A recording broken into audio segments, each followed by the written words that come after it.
আফগানিস্তান পাকিস্তানের মধ্যকার সীমান্ত উত্তেজনা বন্ধ হলেও থামেনি দুই পক্ষের বাগযুদ্ধ।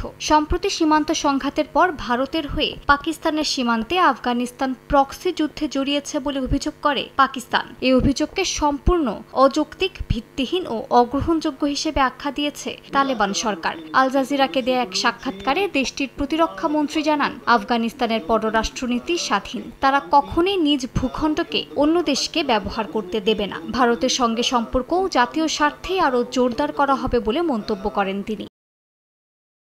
এ অবস্থায় কঠোর হুঁশিয়ারি দিয়েছেন পাকিস্তানের সেনাপ্রধান জেনারেল আসিম মনির। রাওয়ালপিন্ডির জেনারেল হেডকোয়ার্টার্সে এক কর্মশালায় তিনি বলেন, পাকিস্তানের ভৌগোলিক অখণ্ডতায় কোনো ধরনের হস্তক্ষেপ বা আগ্রাসন হলে দৃঢ় ও সিদ্ধান্তমূলক জবাব দেওয়া হবে। তিনি আরও জানান, বেলুচিস্তান ও সীমান্ত অঞ্চল থেকে সন্ত্রাসবাদ উৎখাতে সেনা অভিযান চলবে, আর দেশের স্থিতিশীলতা রক্ষায় সব পদক্ষেপই নেওয়া হচ্ছে।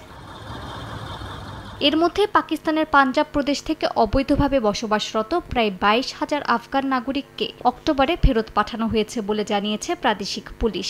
সরকারি হিসেবে দেখা গেছে, কেবল এবছরই 3 দফায় প্রায় 65,000 আফগানকে সীমান্তে পাঠানো হয়েছে। পাঞ্জাবে আফগান শরণার্থী শিবিরও বন্ধ করে দিয়েছে সরকার।